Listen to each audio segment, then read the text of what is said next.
Yo, what's happening everybody? King GBL here and welcome back to a brand new Go Battle League video. Today I'm going to be showcasing some fun battles in the Mountain Cup featuring Alolan Ninetales.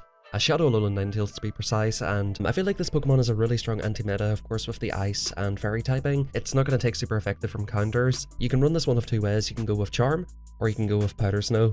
In this video, you're going to see a little bit of both. The team graphic on the left is going to be wrong about 90% of the time. I think the team I most enjoyed using with Alolan Ninetales was with Whiscash and Escavalier. As you've probably seen in the Great League, or if you watch competitive Pokemon Go, Swampert and Alolan Ninetales are a really good pairing because they cover each other's weaknesses so well. Luckily enough in this cup, Swampert is banned because it's so OP, and Whiscash is basically your next best option, so running these two as a core and running whatever else you want in the back, in my personal opinion, will have a lot of success. If you don't have a Shadow Alolan Ninetales, you could potentially swap it out for another Ice type such as Frostlass, as you're seeing in the video here, or even Walrein. And then at that point, it's up to you whether you want to make an APB style team.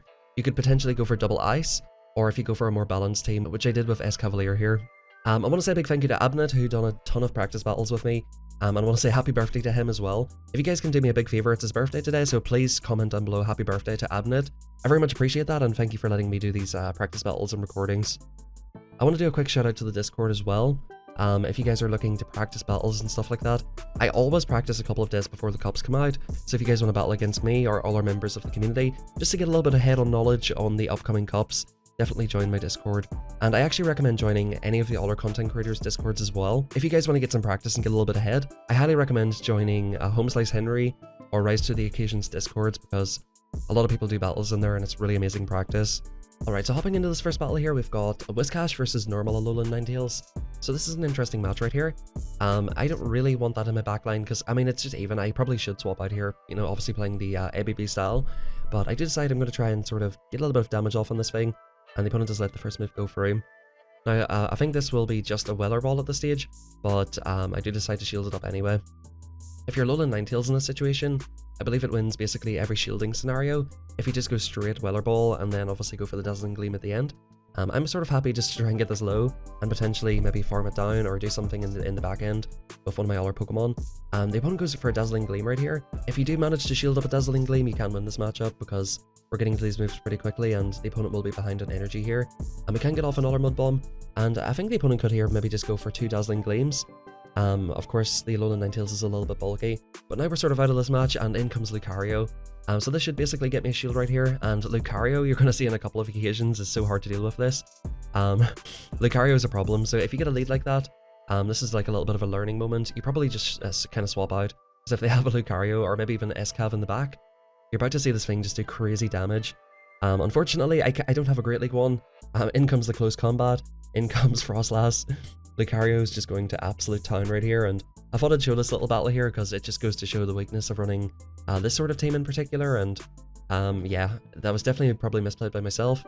I probably could have tried to dance around a little bit more instead of kind of hard staying in that first matchup. For the second game here, we just go into Frostlass. Frostlass is a really good safe swap because, of course, it doesn't take super effective from the counters. And I'm deciding to stay in here a little bit. The opponent is staying in, so I'm kind of thinking, okay, maybe they're not too thrilled to see Frostlass. They let that move go, and back in comes Lucario. Now this thing is an issue. For this match, you probably should just go straight Avalanche. The opponent can survive it, and I thought they might let it go, but they do wisely shield it up. So we're in an even scenario, and Lucario, like I said, is just so deadly. It's definitely a bit of a problem for this team. So at this stage, I'm happy to try and maybe get all of the shields down, and, you know, come in with the Mud Boy and just do Mud Boy things with it, basically. So yeah, the opponent has shield here, and they are going to be forced to throw again because if they, you know, let me farm up to the Avalanche, it's going to be kind of a lot of trouble for them. This is probably another close combat, and at this point, the Lucario is super weak. Can we just farm it the whole way down? The opponent doesn't let us farm it down, and in comes Ferrothorn. With the joint steel typing, this Mud Bomb will do neutral damage, and that almost takes it out. I decide to go straight into my Alolan Ninetales at this point, which is using Charm, and the opponent does get off a move here. You can eat one Power Whip on this pretty comfortably, so the matchup between Alolan Ninetales, if you're using Powder Snow, is pretty comfortable. In comes Diggersby. Diggersby is just going to be everywhere, and it's just such a tough Pokemon to deal with. This is where you definitely want Powder Snow. Against this team in particular, Charm is just not it. I mean, you can do like neutral damage on Lucario, but like Charm in this cup is definitely not worth it. I did want to try it both just to kind of see how it would go. And at this point, like, my only option here is to try and just farm up an absolute ton. The unfortunate thing is though, the Lucario actually did leave with a move, so I'm trying to like I said, just farm up as much as possible. I wasn't sure if they were at the move or one off the move at this point, so I'm just kind of staying in here and trying to leave with a Mud Bomb, just so I can throw it off the rip. They do throw a Fire Punch, which, you know, does a little bit of chip, and we'll farm up to the back-to-back right here again. So this should take out the Diggersby, and if the Lucario is not at a move, we do win this match, and the Lucario is at a move. So wisely, they banked the move and left, so that was a really good play by Abnett right there, and GG's. I'm not sure if that's the recommended moveset with Close Combat, but it was doing really well against me, so maybe that's a consideration. Instead of going Power Up Punch and Shadow Ball, go Close Combat, because it can do a ton of damage. So first match right here, we've got Escavalier here, and the opponent is shielded up on the Lucario. So this is a very, very positive match for Escav, and Abnett at the time said like they just kind of instant swap, they didn't really realize that it was this bad. And in comes the Frostlass. We're going to go for the big Mega Horn here, which would just do a ton of damage. Escavalier is a really good Pokemon in this league, but it is a bit of a glass cannon, unfortunately. In the Great League, I think it's a little bit more bulky in the Ultra League. I might have been able to get off 2 Drill Run, so that might have been the correct play right there. But I think the opponent would have knew that and, you know, threw before I was going to reach the second one. We come in with the Charm A9, which again, it's kind of nice in these matchups in particular. I'd actually made a really savage call right there and let that go. I think I do let this go as well, because I'm trying to basically save a shield for the Whiscash, which I feel like is going to do a little bit better. And yeah, the opponent swaps out and snipes with the Stunfisk. At this point, we have the shielded advantage. I'm kind of happy enough here. I can just throw these off straight away. I think was that a CMP tie right there? You know, in either case, we're sort of just happy enough just to let anything go at this point. One Earthquake will not take out. It'll do about maybe 60% or something like that. Yeah, it does a decent amount of damage, maybe just over 50%. And we're just going to throw this straight away. The Frostlass is super low in the back, one Mudshot will take it out, and we do have a shield, so this will be absolutely fine. I'm actually a huge fan of Whiscash in this comp, but I think it's just going to be like a huge anti-meta. These teams that I'm running are kind of like anti-Diggersby teams, and we've got an interesting one here. So the opponent swaps out, and we'll swap into our Escav. Now the thing with Escav is, you know, you can basically get one shot with Reggie, so it's not that comfortable. Now I was thinking about calling the Zap Cannon. You know, that's a smart play obviously, because you know that you can get one shot. I was thinking about calling it, but I thought, you know what, I'll just play on the safe side. I think 9 out of 10 people will go for the Focus Blast right there. You know, I've played Abnett quite a lot before, so he's done this to me before. So I knew that it was a possibility that he would do that. He does go for the shield here, which turns out not to be the correct play. I can just double shield this at this point. I actually do decide to let it go though. I think I decided here, okay, I'll come in with Whiscash, try to farm up a little bit of extra energy and just try to keep the shield for Whiscash. Whiscash with a shield can just do so much damage, because the Mud Bombs, you know, of course hit the steels very, very hard. They come in with Frostlass, and then they come in with Galarian Stunfisk. So I throw off the move first here. Whenever you get a swap, always try to throw off the move first, and this will do a nice little bit of chip. Now this is going to be a kind of tall order for our Whiscash in the back. I'm basically committing to not shielding this Ninetales. And again, this is where Powder Snow is just so much better. If you do decide to run this Pokemon, do not go with Charm, honestly. We're going to farm up. As you've already seen, we can eat an Earthquake on this thing, and this will allow us to get a little bit ahead on energy and hopefully come out of the other side with a move. I don't want to even eat a Rock Slide at this point, because it would get me to a sort of a risky health range. But yeah, this is going to be tough nonetheless. The Frostlass, you know, of course they just do a ton of damage. As you guys know, Frostlass is one of my favorite Pokemon, but can we just about get this? The opponent will need to build up to back-to-back. We're a little bit ahead on energy, and this is going to start getting close here. The opponent basically has to build up to back-to-back or go for the farm down, but I don't think they'll even get off 2 moves. And the opponent makes a really funny play here. Look at my health right here. They go for the 1 shield knockout, or the 1 HP knockout for the shield, which I thought was a really funny play, and, you know, it's just 5 hit. If you ever get to that point, that's basically your only option. I think I was on 2 HP right there. So if they had have done 1 more damage, they would have won that match, which is crazy. My matches with Abnett are always pretty close, and he is a fantastic player. Definitely always keeps me on my toes here. And in comes Farforn. Are we running Charm this time? Yes, we're running Charm. Again, this is where Powder Snow is just so much better. So I think very, very soon here we're going to switch out of Charm, because I mean, it is nice for just, you know, farming down Pokemon, but of course there are a lot of bulky Pokemon in this, the likes of Diggersby. There are a couple of steel types floating around, which at the very most you're going to do neutral damage. I go for the aggro swap into Escavalier here. This will be a Thunder, which will be neutral, and we do decide to let it go. Does a ton of damage, and in comes the Frostlass right here. This time I do decide to go for Drill Run, because I want to try and get off 2. And we'll see what the opponent wants to do. Yeah, so the Drill Run does a decent amount of damage to the Frost, and I could potentially even shield here and get off. Okay, so the opponent actually kind of misplays there. So SCAV does win CMP right there. So I think throwing a little bit earlier would have been better for sure. We can let it go at this point. I'm happy enough. I've got it low. I've got a shield off the opponent, and I can probably just charm it down. I think that was an undercharge as well, which is very cheeky. Very cheeky undercharge right there, and I think we can just come in with either Pokemon. We can try and get ahead on energy. At this point, I came in with Ninetales because I wanted to get this Frostlass dry, and I kind of use it as an extra shield. So they go for the Shadow Ball. At this point, I think we can pretty much farm down the Pharaoh, and what's going to come in here? Yeah, so it's going to be a Probopass.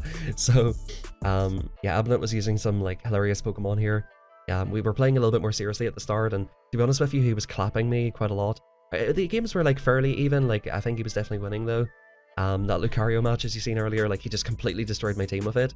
And I started running more sort of anti-Lucario Pokemon, but I hope you're enjoying this video. I've been thinking about doing, like, the top 5 teams videos that everybody does, which always do really well from what I've seen, but I decided to do this today because, you know, I've actually never played the Mountain Cup, to be honest with you, so I'm just kind of learning the meta at this point. And like I said, these practice battles are helping an absolute ton. So this game, we're still running Charm, like, okay, like, put the Charm away. But Registeel, we're going to go for a catch here. We've got the double Steel line, which, again, this is just such a risky line. I just sort of run this because I was playing against him and I sort of had a rough idea what he might run. Double Steel is just kind of tough. The opponent comes in to Whiscash, and I think they're going to call this. I'm not sure if they would have shielded it either way, but they do let the Focus Blast right through here. And of course, they get to the move so quickly. I think I can, you know, I can survive one Mud Bomb at this point, so I do decide to let it go. The Mud Bomb gets me really low, but the opponent is already at back-to-back here. So what I decide to do is I'm going to shield the second one right here, because they know that I'm about to hit the Focus Blast. I think that they want to keep this alive, so I decide to shield it up, and go ahead and go for a Focus Blast. And at this point, my switch timer will be up, the opponent will shield it here, and we can swap into our Alolan Ninetales. And I think they're actually a little bit switch locked here still, because they actually switched out a little bit later than me. So I'm able to get off this move, which is good, get that out of there. Of course, that's the biggest problem for our backline, and in comes Fairthorn. Can we reach the Weather Ball just in time? No, we cannot. Again, I think from this range we would survive a Power Rip. I do decide to shield it, and we're going to go straight for this Weather Ball right here. Just put in a little bit of chip on this opponent, and yeah, again, Fairthorn, like, it does pretty much neutral damage against my Stunfisk as well. So yeah, I just want to get this thing out of here. It's a bit of a pain to deal with. They come in with their Abomasnow, which again, like, it's another really good pick for this cup, with the joint typing of Ice and Grass. Of course, like, you know, there are certain Pokemon which would just completely wreck Abomasnow, but it is definitely a tricky one. So the farm up to the Energy Ball right here, which, as you're about to see here, this is a very lowly ranked Stunfisk. Make sure you guys do get yourself one this week. They're spawning for the next week or so. I've got a really low rated one, and hopefully next time I use it, it will be a proper one, but yeah, this is kind of tough here. They do have a Pokemon in the back as well, so I decided to go for the catch on this. I know that the Fairthorn is dry in the back, but I didn't think that a Rock Slide would quite take it out at this range, so I did decide to go for that. We're going to go for this Rock Slide. We'll see if it actually was a necessary catch or not. I don't think it'll quite take out, even though I've got high AVs in terms of attack. We're able to farm it down. The opponent is dry in the back as well, and we're able to just throw off the Rock Slide to clutch it. So definitely a very nice catch right there, and again, like, Stunfisk, I was just kind of using this as a meme, like, this double Steel team. You have to be pretty brave to run it or have something good in the lead.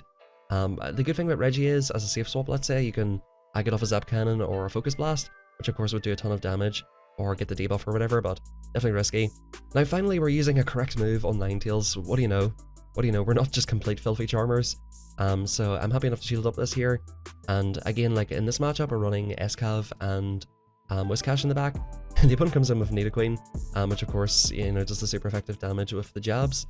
Per Nidoqueen though, I really love this Pokemon, but it's just so bad now, unfortunately. Just that nerf just completely killed it. And at this point, we're happy enough to go in here with SCAV. Now, I'm not brave enough to let this go, so I decide, okay, we'll shield up the potential Earth Power. Abnett does go directly for it, which I'm happy with, and at this point we can get a farm down. Guys, I might try the double Nido team this week, you know, if I'm just feeling a little bit spicy towards the end of the week or whatever. But it just makes me so sad that Nidoqueen is just terrible now. We'll get a move off here on the Whiscash, and the opponent is farming up an absolute ton here. They want to bring some energy into the next matchup, and yeah, we'll just get off this Drill Run, which is a nice little chip, and we do get the final shield off the opponent, which is beautiful. So at this point, I'm not sure if they go for the Blizzard. A Blizzard would take out, I think, from that range, but they end up going for back-to-back Mud Bombs, which is just like a slight misplay. It's basically the difference of 2 turns, but that can be the difference sometimes, and we're going to come in with our own Mud Boy and basically farm up. I know that they have to farm up the whole way to the Avalanche, the Blizzard, sorry, to take me out. And at this point, I'm just going to fire off the big Blizzard on Fairthorn. And this is what you're going to see with, of course, Whiscash. This will do a lot of damage. It's a pretty hard-hitting move. It gets them super low, and at this point, we can actually farm up to the Weather Ball as well. And get that off before they throw off a move. So definitely worked out very, very well right there. That's, you know, sometimes the risk of going for catches. If the opponent predicts it, it can be very, very tough. The opponent has no choice but to throw off here, but I know that they realize at this point that the match is basically over. Or even, I think, it's just a little bit ahead on energy too, and yeah, it's just super, super tough right there, but good games right there, and again, like, Whiscash is just the GOAT, honestly. And as you're seeing there with Powder Snow, Alolan Ninetales is just so much better. There's nothing in this cup that you can do, like, super effective damage to. So there might be something, but, you know, in terms of the main meta, you're definitely gonna have to go for the Powder Snow. But in comes Fairthorn once again here, and I've actually swapped out to a Abomasnow, so I decided to swap into a Abomasnow. And in comes the Queen, per Queen. It's doing super effective damage here, but I do get a little bit ahead on energy, and by the looks of things here, if you get the head start of one Powder Snow, it will flip this match. These Poison Fangs would do a ton of damage, and of course it debuffs me, and it does get, you know, very, very risky. You would think that Nidoqueen would win this matchup, but surprisingly for me, like, it actually did not turn out that way. We're going to be able to get off another move here, and we actually see MP die. Again, if this was old Nidoqueen, it would have absolutely destroyed my Abomasnow, but per Queen, we're actually up a shield here as well, so it's just looking overall pretty rough for the opponent right here, and I can come in with either of these two Pokemon. I think I might actually come in with Whiscash, and they swap straight into Fairthorn, so I'll swap back into Ninetales, and I think we can actually just shield this up here. It's a Power Whip, and yeah, we'll basically try to come out on the other side here. I was a little bit scared at this point, because sometimes if you win the match, like, closely enough, the opponent gets a farm down, and if they got off a Blizzard and my Whiscash, it would make it very, very bad. So I was even tempted, like, depending on how low this gets me, I was actually tempted to maybe try to soft lose this. So I realized, okay, the Power Whip, it's not doing too much damage, and I should be able to get off some energy. And hopefully this will just about take it out, and I can get a farm down, which will be nice. If the opponent got off a move there, I think either way it would have worked out fine. But it's, at this stage, I'm like, yeah, I'm super low. They're going to go for the full farm down here, and at this point, though, I'm not in the Blizzard range, and lucky enough, my timer comes up as well. So they can go for the big Blizzard here. It's not going to take out. Blizzard will do probably about 50% or so. Yeah, like 60% or more. It does a lot of damage. But we can get off this move, and GG's to Whiscash and Ninetales here. So you're seeing the synergy of this team is just so much better with Powder Snow, and Ninetales is an interesting ice type in this meta because it reaches the moves so quickly with Powder Snow. It actually is a little bit bulkier than you would think, even with the Shadow. That's sort of the advantage it has over Frostlass and Walrein, just the spamminess of it. Of course, Walrein is a more bulky option with the ground coverage of Earthquake, and Frostlass has Shadow Ball and just does a ton of damage. Anyway guys, I hope watching this has given you some team ideas for Ninetales. Definitely worth trying in this cup. Of course, it will have its weaknesses. It actually can be like a little bit awkward against Diggersby at times, depending on the shielding scenarios, because those Fire Punches just do a ton of damage. But yeah, it runs very neutrally, this Pokemon, across the whole cup. Of course, there will be some rock types floating about, I'm sure. Things like Credilli will be floating around, and, you know, it does, of course, have its weaknesses. So it definitely could be worth trying out, and overall, I had a lot of fun with it. Once again, thank you to Abnett for the battles, bro. Happy birthday, and I hope everybody in the comments down below wishes you a happy birthday too. If you want to do some practice battles against me or all our members of our community, feel free to join my Discord. And like I said, if you join any of the popular content creators' Discords, they have much bigger Discords than mine, to be honest. And it really is an amazing way to improve at the game. So definitely recommend doing that. Sorry for the lack of uploads for the last day or two. I've just got completely wrecked in the Psychic Cup. I got very sickened towards the end because the last 2 days I went 12 out of 25 on both days, and actually yesterday even a little bit worse. I was up to about 23-25 elo, and then I went 0 and 5. I literally just deleted the recording after that because it brought me back down to like 22-15 or something. So hopefully we can make a bit of a climb in the Mountain Cup, and the thing that's nice about this cup is it's not just one typing. Of course, the Psychic Cup is just such a tight meta. You see like 6 or 7 Pokemon most of the time. Even with the bros, you know, that shook up the meta a little bit, but it was just super, super condensed, and I'm actually very looking forward to this cup. It is always a ton of fun trying out new formats, and yeah, let me know what Pokemon you're excited to use in the comments down below. Last but not least, and most importantly, have a fantastic rest of your day. Now get out. Get off my video. Get out. I'll see you next time. Alright? No, you leave first. I'm not leaving, you leave first. Why are you still here? Just go. Get out.